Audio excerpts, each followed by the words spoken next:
കേരള കോൺഗ്രസ് അടിയന്തര യോഗം തിരുവനന്തപുരത്തേക്ക് മാറ്റി. നാളെ ഉച്ചയ്ക്ക് 2 മണിക്ക് തിരുവനന്തപുരത്ത് വെച്ചാണ് യോഗം ചേരുക. MLA-മാരോടും പ്രധാനപ്പെട്ട നേതാക്കളോടും തിരുവനന്തപുരത്തെത്താൻ പാർലമെന്ററി പാർട്ടി നേതാവ് മോൻസ് ജോസഫ് നിർദ്ദേശം നൽകി. അഖിൽ കെ വിവരങ്ങളുമായി നമുക്കൊപ്പം ചേരുന്നുണ്ട്. അഖിൽ, നേരത്തെ തൊടുപുഴയിലായിരുന്നു യോഗം തീരുമാനിച്ചിരുന്നത്. നാളെ തിരുവനന്തപുരത്ത് നിർണായകമായ ദിനമാണ്. അതുകൊണ്ട് തിരുവനന്തപുരത്ത് യോഗം എന്ന തീരുമാനത്തിലേക്ക് എത്തുകയായിരുന്നു അഖിൽ കെ.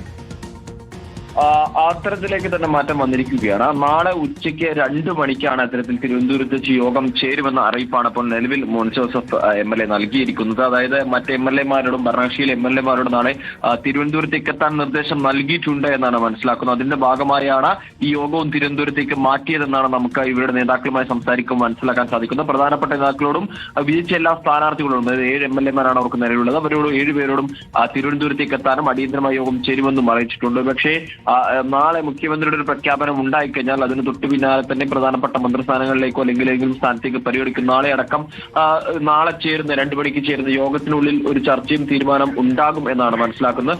ഒപ്പം തന്നെ ഈ തിരുവനന്തപുരത്ത് നടക്കുന്ന ചടങ്ങുകളുമായി ബന്ധപ്പെട്ട കാര്യങ്ങളിലേക്ക് പങ്കെടുക്കാൻ കൂടി, അതായത് ഗവർണറെ നാളെ കണ്ടേക്കും എന്ന ഒരു സൂചന കൂടി നൽകുന്നുണ്ട്. അങ്ങനെയെങ്കിൽ നാളെ ഇത്തരത്തിൽ അതിനുകൂടി കണക്കാക്കിക്കൊണ്ടാണ് നാളെ പ്രധാനപ്പെട്ട നേതാക്കളോടും ഒപ്പം തന്നെ MLA-മാരോടും നാളെ തിരുവനന്തപുരത്ത് എത്താനും ഇത് സംബന്ധിച്ച് വിശദമായ ഒരു ചർച്ച, അതായത് ആരെ മന്ത്രിസ്ഥാനത്തേക്ക് പരിഗണിക്കും എന്ന കാര്യത്തിൽ ഒരു അടിയന്തര ചർച്ച കൂടി ഇതിനൊപ്പം ഉണ്ടാകുമെന്നാണ് ഈ യോഗത്തിന്റെ ഭാഗമുണ്ടാകാൻ പോകുന്നു എന്നാണ് മനസ്സിലാക്കാൻ സാധിക്കുന്നത്. റീജിത്ത്. ശരി, അഖിൽ കെ വിവരങ്ങൾ പങ്കുവെക്കുകയായിരുന്നു കോട്ടയത്ത് നിന്ന്.